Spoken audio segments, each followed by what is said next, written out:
Meanwhile, have you watched? I posted a YouTube video on Twitter earlier today that shows the contrast between what Houston used to look like versus what it looks like now. Holy shit. And it's still raining there today. It's still raining there. That's the thing people don't understand. My family's from Alabama, so I know how hurricanes work. The hurricane hits, that's bad because it knocks things down and knocks buildings over. But then the water rises. So that's when it gets, most of the damage is done from the flood that happens after the hurricane. Yeah, flood and then mold and then fungus. Like a lot of times you have to destroy houses just because they get ate up with black mold. Like look at the beginning.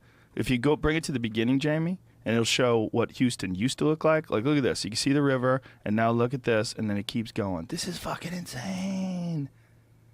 It's insane. And just remember, Houston is the city that many Hurricane Katrina survivors from New Orleans went to. Yeah. So and some of them couldn't go back because New Orleans never got rebuilt in a lot of ways. And so there's people in Houston right now who moved there because of Hurricane Katrina, and then this happens. Well, I remember I went to Houston like 6 months after Hurricane Katrina, and there was a ton of like people that had to move, that were stuck there, that were like piled up together in houses, like many families in small houses. Yeah.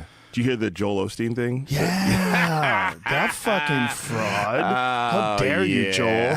He lives in a basketball arena. Like he doesn't live in there, but his church is the old Houston Rockets basketball arena. Yeah, and it's elevated. Yeah, and it's got 16,000 room for like 16 to 18,000 people in there. And he won't bring people in. Now he has. He got internet shame. This is let's all remember. Sometimes internet shaming is okay. Yeah, sometimes it works. So are these the people that are in there now? No, or this is just just the actual? that's just to show you how big it is. That's how he big. bought the place where the Houston Rockets used to. I mean, the church is in a basketball arena, and it's all about the prosperity gospel. But he put up a link to donate money for the flood that went to him. It wasn't the Red Cross.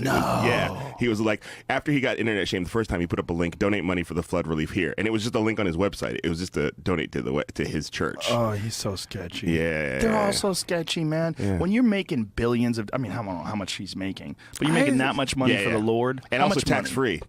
That's the other thing. That's right, because he's a church. Oh, that's horrific. Yeah, so he's making twice the money that people of that level are making. Come on, that's so scary. Yeah. Well, that's like when you found out the Scientology doesn't have to pay taxes. You're like, wait, what? Well, it's all. It's all bad. Like you should. They're not paying taxes doesn't make any sense. No, it's completely sketcy. There it is. That is his page. Yeah, that's the page on his website. Yeah. So help Houston give now to him. Yeah, and I'm gonna take a little piece. Yeah, well, I got overhead. I can't just. Hey, bro, I got website bills. I got a dude that handles this. I got to pay him. I got a manager and an assistant. Electricity, internet connection, server fees. I had to get this page built. I'd have somebody do this page. Whew, to me, that was so just so tone deaf to send out thoughts and prayers. Dude, you got money.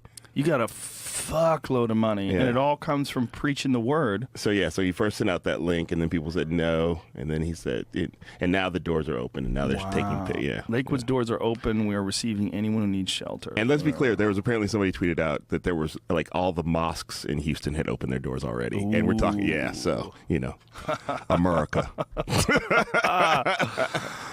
Oh, those guys, just too much money involved. When you say, does Joel Osteen, he must drive like some crazy car too, right? Yeah, I'm sure he has many crazy cars. Find out what Joel Osteen drives. I want to know what he drives. Because I guarantee you, it's not even a Cadillac, right? It's probably like some ridiculous Bentley or something stupid with like a golden cross on the hood.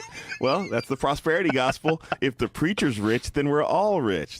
Is that what he's preaching? It's called the prosperity gospel, and it's not just him. There's several Southern evangelical preachers. It's called the prosperity ministry, where you preach that if I do well, then you're doing well through me. Ooh, yeah, and then you'll eventually you'll do well. Yeah, eventually it'll come to you. But it's about why would you want the preacher to look bad? Because the preacher is the representative of God. Yeah. I saw one where this guy was talking about people that have no money. That if you have no money, if you donate whatever you can, even if you have no money, the Lord will pay you back tenfold. Yeah, that's exactly the thing. That's exactly so the prosperity ruthless. ministry. Yeah, it's totally ruthless, and those, of course, those people end up falling for their scandal. I mean, it's the same. Yeah, it's the PTI or the Tammy Faye Baker and Jim Baker. Yeah, it's just so ruthless to go after people. Creflo Dollar. Creflo Dollar's awesome. He's got like hot dogs in the back of his neck. Like the back of his neck is like these big, thick rolls. My favorite is Robert Tilden. the guy who talks in tongues. Oh, you see yeah. that guy? Yeah, He literally said this once. He goes, "Every time you write a check to me, Satan gets a black eye." Yeah, he does.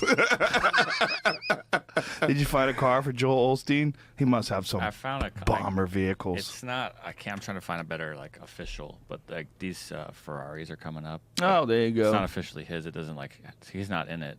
And it's But not wait, what in about that his one? The driveway, one that's in but front. Yeah, there you go. I don't know if That's his. his. Oh, or he not. lives in River Oaks in Houston. Yeah, maybe. Yeah, that's his house. Well, go to Shut that the fuck car up. down on the left, the where he's. I don't know if that's really him or not. It's too small and it doesn't. Oh yeah. That doesn't look like him. Yeah. I was trying harder. I'll try to find something. Don't worry about it. Forget it. we have to crack the mystery. Nitpicky. Yeah. No, we going know after he's Joel doing Osteen. fine. If he doesn't own a car, he's still doing fine. Yeah, he's managed to rake up ungodly sums of money and do so without too much scandal. No. He's there's, but the money should be the scandal. Yes. Like I think that's the fact that. And it's because, it's the whole God thing is caught up in our government. So there's people in our government who feel like, he's doing that. This helps me out. I can't be mad at him because I'm trying to be like him. All that happened during the Reagan administration. That's when they first started bringing in those right-wing evangelical people and making them a part of the Republican Party and a part of the campaigns. Before and those that, people all claim to have like people who follow them. So you want them to support you, and so and they will, they will like loyally. It's a very creepy situation because if you can tap into that market.